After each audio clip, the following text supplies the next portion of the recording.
Donc, bonjour à tous et à toutes. Merci d'avoir laissé votre café pour venir nous écouter. Donc, Carole Rasmussen et je suis accompagnée de Anne Paulet de la société Ecofond Saint-Gobain. Et on va vous parler aujourd'hui de bruit et de comment on peut mieux gérer le bruit et mieux gérer l'acoustique. Effectivement, donc aujourd'hui on va vous parler de bruit et de bruit plus spécifiquement dans des zones de soins critiques, c'est-à-dire dans des zones de réanimation, dans des zones de bloc opératoire, dans des zones de soins intensifs. Et donc en fait, ce qu'on constate aujourd'hui, c'est qu'avec l'évolution technologique et la sophistication des zones de soins critiques, en fait, on se retrouve certes à avoir de meilleures technologies, mais aussi à avoir un niveau de bruit en fait, qui va augmenter dans ces services de soins. Aujourd'hui, on se rend compte que depuis 1960 à aujourd'hui, le niveau sonore est passé à l'hôpital de 40 décibels à 60 décibels pour les plus optimistes. On peut atteindre des niveaux sonores bien plus élevés dans certains services, notamment en service de réanimation ou en bloc opératoire. Parmi les principales sources sonores qu'on retrouve dans ces services de soins critiques, on va avoir le personnel soignant, les équipements biomédicaux, les visiteurs, les patients, et également l'infrastructure du service, donc la conception du service qui va fortement jouer sur l'augmentation du niveau sonore, et enfin l'organisation du travail. Donc là, ça va plutôt être au niveau des transitions entre les équipes. Ce qu'on constate aussi, et c'est des études aussi qui le montrent, c'est que le bruit, en fait, est la 5e source d'inconfort derrière la soif, la douleur, la privation de sommeil et l'isolement, donc ce qui n'est pas négligeable. Et ensuite, au-delà de la gêne qu'on peut avoir face à ce bruit, il y a aussi les risques qui en résultent. Il y a une étude qui montre que 82% des incidents critiques sont liés à une perte d'information, à une perte de connaissance de la situation, ou encore à une mauvaise compréhension ou perception de la situation.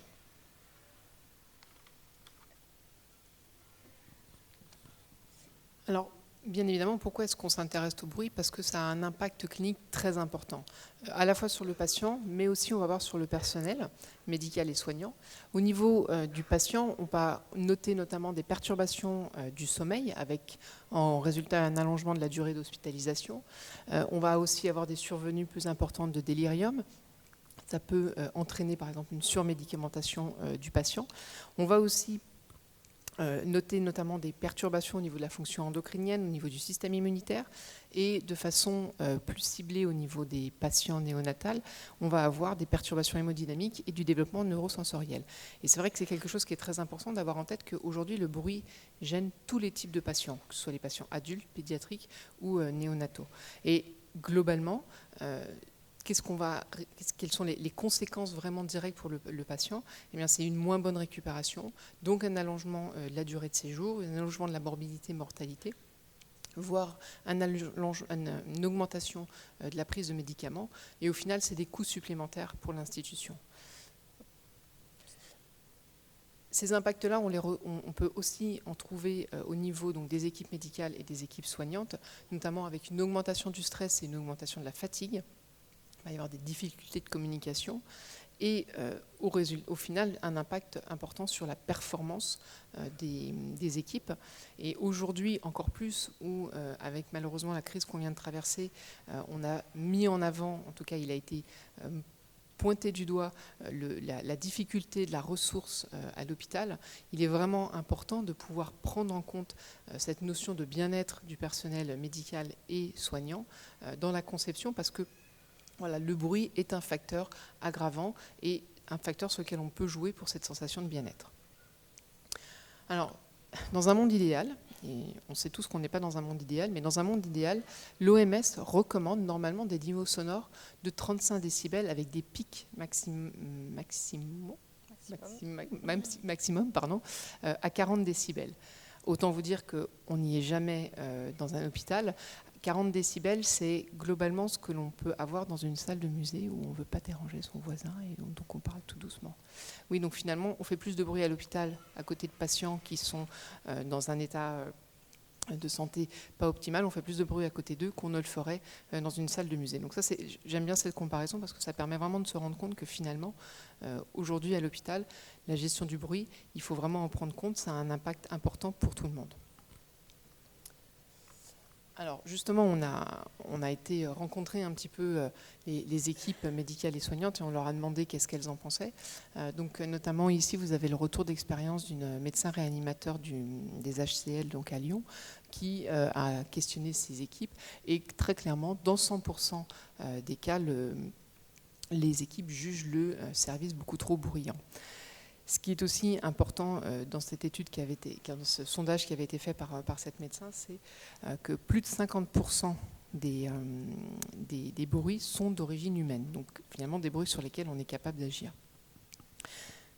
Et si on regarde du côté plus infirmier, infirmière, là ce sera plutôt au centre hospitalier de Libourne qu'on a entendu ça, c'est que le bruit est réellement un inconfort pour eux et que les patients sont systématiquement réveillés à cause du bruit. Donc qui dit réveil nocturne ou même pendant la journée dit moins bonne récupération. Si on regarde aussi au niveau des iBods, donc plus au niveau du bloc opératoire, là aussi les iBods sont clairement gênés par le bruit au bloc opératoire pour pouvoir travailler. Et ça entraîne facilement des fatigues et des céphalées.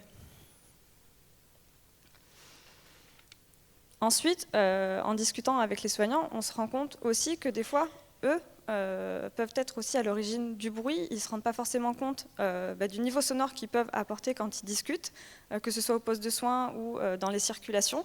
Ils ont peut-être tendance à parler un peu trop fort de temps en temps.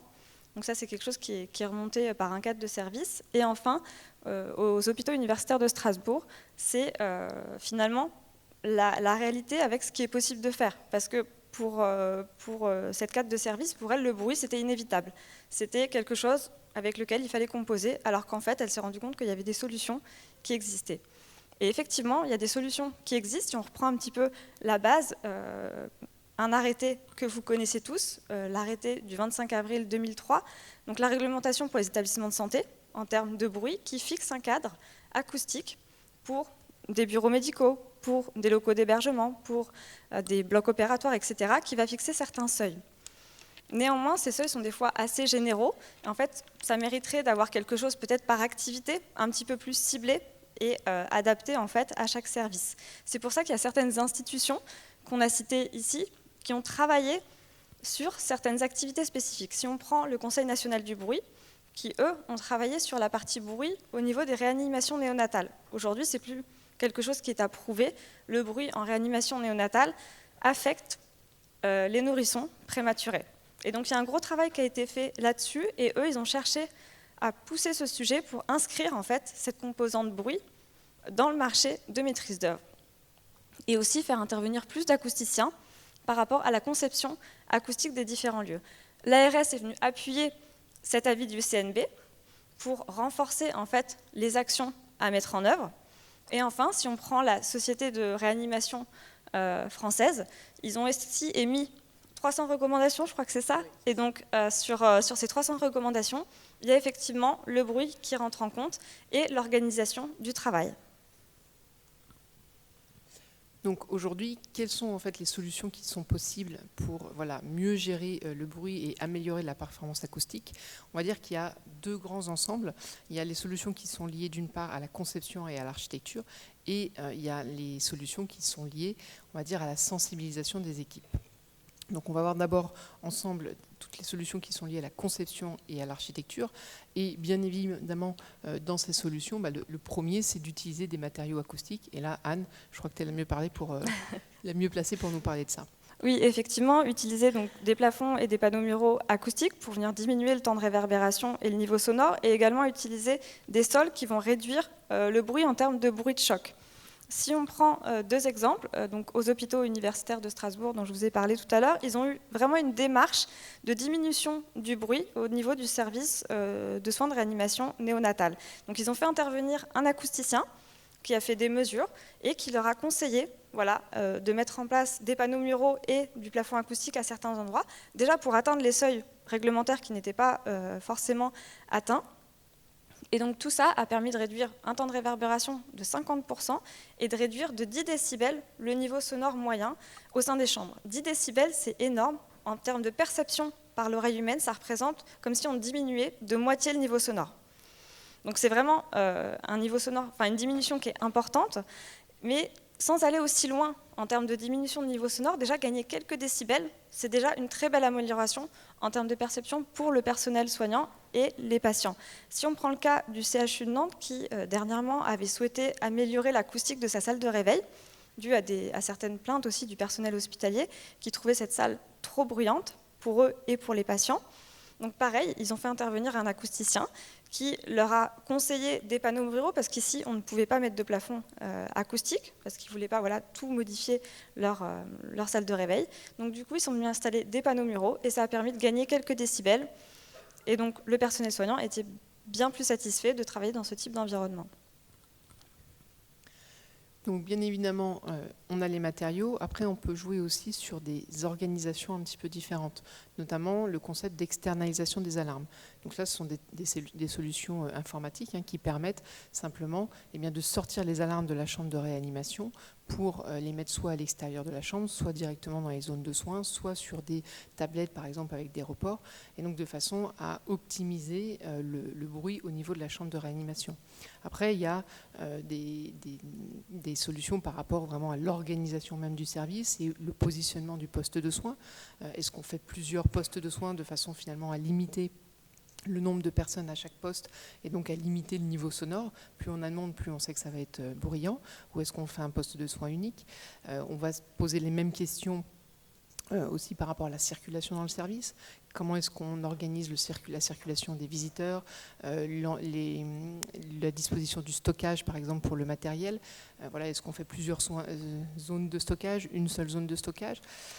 La porte des chambres aussi, quel système on va utiliser? Est-ce qu'on prend des portes manuelles, des portes automatiques? Dans le cas de portes automatiques, il existe aujourd'hui des solutions qui sont de plus en plus silencieuses pour l'ouverture et la fermeture des portes. Et puis, plus globalement, en termes d'ergonomie, il va falloir se poser la question du bon positionnement des équipements pour que ce soit facilement accessible pour les équipes. Donc, limiter les déplacements, la disponibilité d'espaces de stockage, comme je le disais. Aussi avoir des points lumineux qui permettent de faciliter les déplacements nocturnes. Donc, déjà, on évite d'allumer la lumière dans la chambre du patient. On évite de se cogner dans quelque chose quand on veut se déplacer. Et puis aussi, alors chambre individuelle, je ne reviens pas dessus, mais prévoir suffisamment d'espace dans les zones de circulation. Il est courant de malheureusement taper un lit, un chariot dans un couloir, parce que en même temps qu'on fait passer le lit, il y a aussi des chariots, parce qu'il y a des personnes.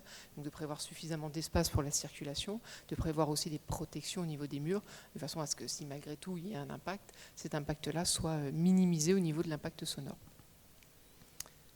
Et comme l'a introduit Carole tout à l'heure, donc là on a parlé de la partie conception architecturale, mais c'est aussi important d'impliquer l'équipe soignante par rapport à cette problématique du bruit. Et donc notamment on voit 6 leviers par rapport à ça. Déjà peut-être utiliser des indicateurs visuels dans le service qui permettent d'avoir une indication sur le niveau sonore, de savoir est-ce que là on est vraiment trop en termes de niveau sonore, est-ce que du coup on est à un niveau convenable. Ça permet aussi au personnel soignant de réduire peut-être le niveau de sa voix s'ils se rendent compte qu'on est dans le rouge. Ensuite, il y a aussi la sensibilisation via la formation sur des notions de base qui peuvent être intéressantes pour que les équipes soignantes se rendent compte aussi de certaines notions par rapport au bruit. Le réglage des équipements, donc essayer de gérer les alarmes, utiliser les modes nuit de manière cohérente pour diminuer le niveau sonore de ces alarmes. Ensuite, les retours d'expérience aussi qui peuvent être intéressants entre établissements, parce que c'est vrai que chaque établissement, des fois, fait quelques actions de son côté, mais peut-être que ce n'est pas assez partagé, et en fait, ça peut être intéressant pour eux de savoir ce qui a été fait, à quel coût aussi, pour pouvoir potentiellement le mettre en place dans son établissement. Ensuite, les transitions, on en a parlé un peu au début, mais choisir les lieux de transition. Est-ce qu'on en fait plusieurs? Est-ce qu'il y a un lieu spécifique? Est-ce qu'il faut peut-être l'isoler un petit peu plus? Donc, avoir comment concevoir au mieux pour prévoir en fait, ces phases de transition qui sont très bruyantes au jour le jour pour les patients, mais aussi le personnel. Et enfin, informer aussi les visiteurs. Comme on le disait, le niveau sonore moyen à l'hôpital est plus haut que celui dans un musée. Donc si on informe de manière correcte les visiteurs qu'il y a de la signalétique, etc., ça peut aussi les sensibiliser à ce sujet-là et participer à la réduction du bruit dans les différents services. Alors, comme Anne vient de vous le présenter, la première solution sur ces aspects sensibilisation des équipes, c'est l'utilisation d'un indicateur visuel sonore. Et là, j'ai pris quelques exemples, en fait, par rapport aussi au retour d'expérience qui est bon de partager, de ces équipes qui ont justement utilisé ces systèmes, donc qui ressemblent à une oreille, enfin, en tout cas sur laquelle est matérialisée une oreille. Très clairement, c'est un système où quand vous avez ce point rouge au milieu, je ne sais pas si on le voit bien ici, très clairement le niveau sonore ambiant est trop important.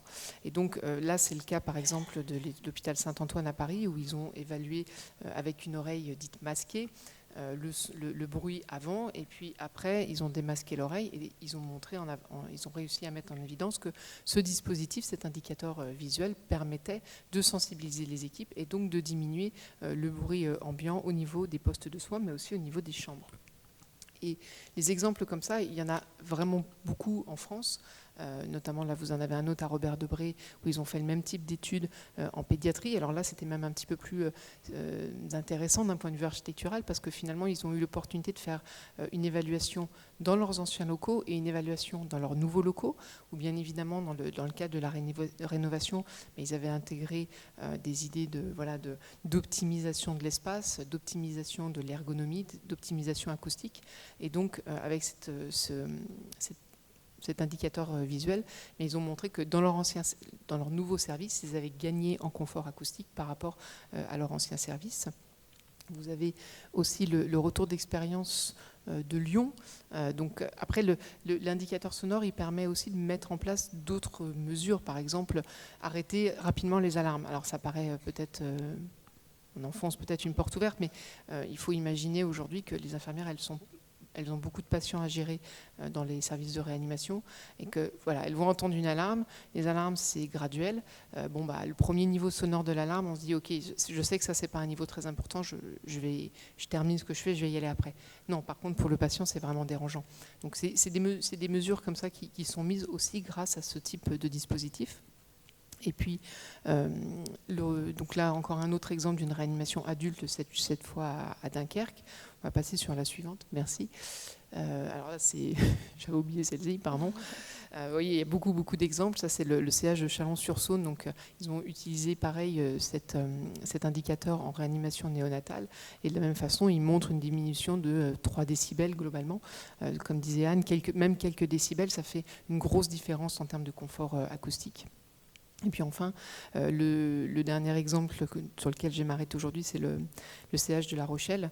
Ce que j'aime bien dans ce travail qu'ils ont fait, c'est que de la même façon, ils ont évalué le bruit. Ils ont montré que grâce à l'indicateur, ils arrivaient à diminuer le niveau sonore. Mais surtout, le personnel reconnaît à 70% que finalement, il est plus sensibilisé au bruit. Il va plus en tenir compte grâce à ce type d'indicateur visuel. Voilà, je te laisse reprendre. Ensuite, on parlait aussi des sensibilisations, de sensibiliser le personnel aux notions en fait, de bruit et d'acoustique. On a 2 exemples notamment. Donc, aux hôpitaux universitaires de Strasbourg, quand ils ont fait leurs fameuses actions par rapport à l'amélioration acoustique, en fait, l'acousticien a aussi eu un vrai rôle pédagogique et leur a expliqué comment ça fonctionnait. Et comme nous disait la carte de santé, en fait, elle disait, en fait, moi, ça m'a été utile à la fois dans ma vie professionnelle, mais aussi dans ma vie personnelle, parce que j'avais des fois certaines pratiques où je me disais, je vais faire moins de bruit en faisant ça, et en fait, c'était tout l'inverse qu'il fallait faire. Donc ça peut être intéressant. Et après, il y a l'ARS aussi qui a mené pas mal d'actions de formation, notamment au niveau de l'Île-de-France, en sensibilisant les équipes de réanimation, enfin le service en fait de réanimation néonatale, pour leur expliquer toutes ces notions et l'importance du bruit et de l'impact sur le personnel et les patients, et notamment ici les nourrissons.